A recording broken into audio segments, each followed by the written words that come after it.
Welcome to this week's episode of On Record PR, where we talk about the insights and strategies that matter most to law firm leaders. If you are joining us as a regular listener, welcome back. If you are new to our show, I'm Jennifer Simpson Carr, the Vice President of Strategic Development at Furia Rubel Communications. And today I am joined by my colleague and our resident certified SHRM professional, Elizabeth Ogilvie. Hi, Elizabeth. Hi, Jennifer. Thank you for coming back on the show. Happy to be here. So we are recording this episode to release on Tuesday, May 27th, after the long holiday weekend. Today, Elizabeth and I are diving into a topic that's become even more urgent for law firms, and it is how to build inclusive, high-performing workplaces in the wake of shifting federal policies and the growing scrutiny around diversity initiatives. So you may have heard Elizabeth on a previous episode. She is our HR guru at Furia Rubel, and today she's going to help us learn about SHRM's newly introduced BEAM framework, that's BEAM, which was designed in response to recent executive orders and ongoing debates over DE&I. So we'll discuss what BEAM means, what it means for law firms, why they should know about it and be thinking about it, why it's time now to evolve inclusion programs to ensure that they're compliant and impactful. Before we dive in, I want to share two caveats. One, that we are having a conversation today and it is not legal advice. While Elizabeth remains a licensed attorney, she is joining us today just to talk from an HR perspective. And also that Furia Rubel Communications recommends that any DE&I audits, changes, or discussions be made in conjunction with your legal counsel so that these discussions are privileged. So with those two things out of the way, let's get into it. So let's start with, what is the SHRM BEAM framework and why should law firms be thinking about what BEAM means? I just wanted to for anybody watching, I will be referring to my notes because this is not an analysis that I have come up with. This is a SHRM analysis, and I want to make sure that the queries that we're presenting for our audience are in fact correct. So if you see me look away, that's what's going on. So the BEAM framework was created kind of as an analytical tool to run your programs through. It consists of 5 questions that you should ask about each one of your programs, and it helps you judge what adjustments need to be made. I encourage this to be a conversation about adjustments, not eliminations. We've talked about this before. I'm encouraging everyone to use this time to strengthen your programs, not eliminate your programs. There's simple, subtle ways that we can adjust all of these really, really important HR programs that support your employees in a way that's compliant with the letter and spirit of the EOs, as well as the recent court decisions, which I'm going to touch on briefly. And what does BEAM stand for? BEAM stands for Belonging Enhanced by Access Through Merit. Okay, and can you tell us more about what that means in application? I can, but before we get there, I feel like we should take like a 1,000-foot view of what's going on right now. Okay. The first thing, and I've mentioned this before, is that Title VII is still in effect and nothing in the EOs has changed Title VII. What the EOs have done is given us guidance as to how employment laws and Title VII will be enforced by this administration. So it's a different perspective. We have not changed things. This is a change in how it's being enforced, which is why we encourage everyone to be conducting this analysis now. Second, there have been several court decisions that have changed the landscape. So I'm just going to briefly mention them. This is not a legal seminar, so I'm just going to run through them pretty quickly. One case is called Snyder. Snyder has given us an insight into what is a thing of value, and we can apply this in the employment context for law firms. Snyder was about bribery, but it defines things of value which adds something that could be a mentorship, an internship, participation in internal programs that are career development oriented. You can think about almost every single one of your human resources opportunities for your employees as a thing of value. So these things need to be open to all. Second, we have Mulrow. Employees in this case, the court found, only need to prove some harm in employment discrimination. That's a very low bar. When you're looking at a program that might be picking winners or losers or playing favorites, that could harm somebody. And we are now seeing from the Supreme Court, that bar is quite low. The last thing I wanted to mention was Ames, which I believe we're still waiting for final decision on that. But Title VII applies to all groups, whether you're in the majority or whether you're in the minority. We do not differentiate when we're doing a Title VII analysis. So all of these three put together tell you that whether or not the administration had these executive orders, law firms were going to have to probably change some of their internal human resources programs anyway. So the train has left the station, is what I am trying to say, outside of what the administration is doing from an enforcement perspective. Mm-hmm. Does that make sense? It does. And it's so timely because the events we attend, the virtual programs, the conversations that we're having, this is the on the top of the list of things that law firm leaders are thinking about. It is one of those issues that has been keeping many law firm leaders up at night. And we're receiving endless questions around how to approach their individual situations in light of executive orders.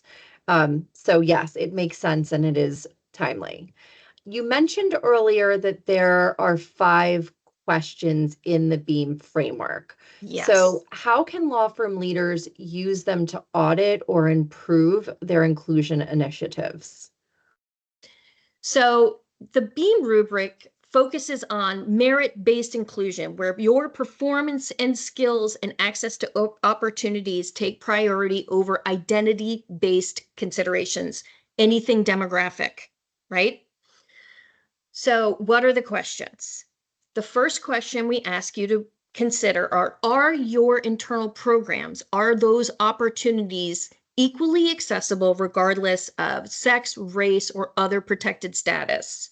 Now that seems pretty basic, but you need to make sure that your programs across your organization, across your law firm, are solely based, the participation is based on qualifications and a business purpose rather than demographic factors. So that's the top line. The next analysis is, are the criteria you are using for entry into any of these programs grounded in relevant skills and competencies? Also, critically important, you need to make sure that the objectives of your internal programs, those criteria have job-related qualifications. Third, do your eligibility requirements match your business needs? Is there a business purpose for your employee resource group, for example? Your eligibility requirements really should serve a legitimate business purpose. The stronger that business purpose is, the more unassailable your program is, whether it's an ERG or a parent networking group or anything of that nature. Fourth, are all your programs communicated about across your organization clearly and to everyone? And anecdotally, I really want to make this point. There are certain very large organizations that don't announce, for instance, job postings to the entire organization. They'll just send it to the San Diego office or the Tucson office.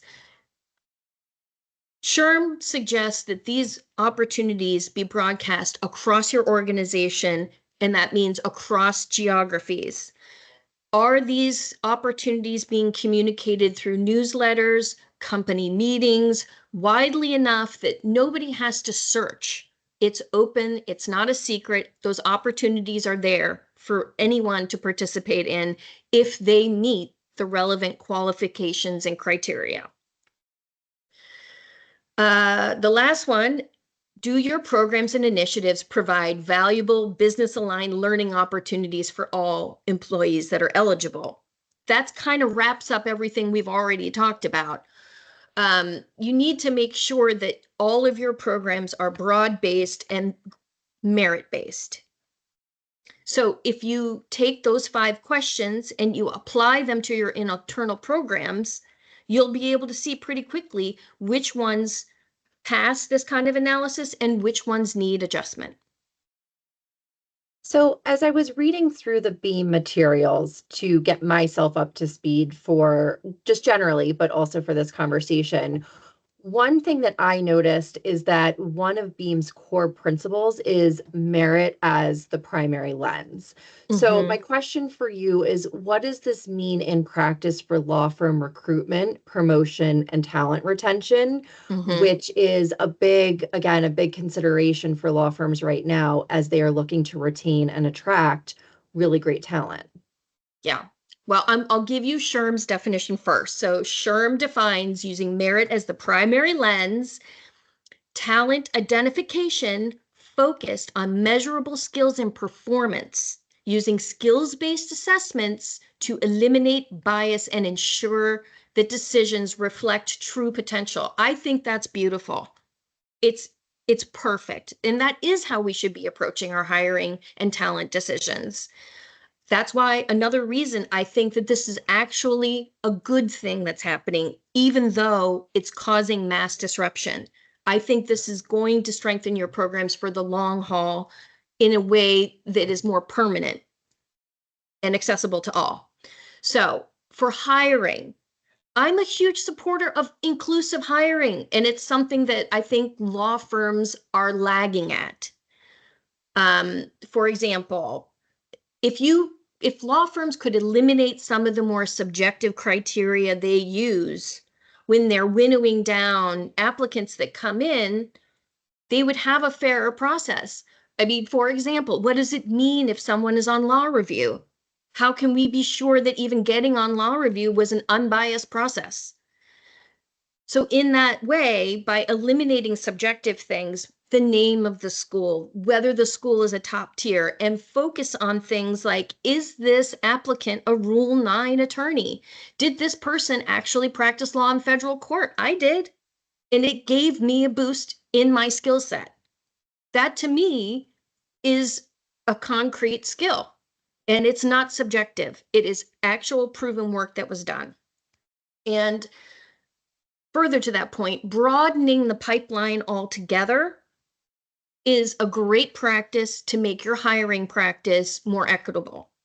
And I think that, within our agency, we've been talking a lot about AI, and I think that a lot of our clients are talking about AI as well. If we implement AI correctly, it can be another tool in our toolkit to make hiring and promotions more equitable. We can use automated tracking systems for applications. We can use something like an Otter AI technology when we're interviewing candidates, even in a group setting, so that we can develop transcripts that strip out names and any demographic information. Those AI transcripts can then go to a hiring committee that isn't seeing where this person went to school, their gender, any of those other what part of the country they're from. They're only reading the substantive answers and determining based on those discussions, does this person have the skills and competencies I'm looking for? So could you talk for a minute about bias in AI? And I know it's a little bit sidetracked from the core of the BEAM discussion, but I know that there has been a lot of conversation around bias in the technology. And just can you touch on that for a minute and how law firms can consider the technology they're using? So in HR, we talk about validation a lot. So are your numbers valid? Are your processes valid? All it means is we've gone and we've tested and tested and tested and tested and tested. You need to make sure any tool you're using has been validated so that you know the results you're getting are accurate. And you would do that with any tool that you would use. Same thing with AI.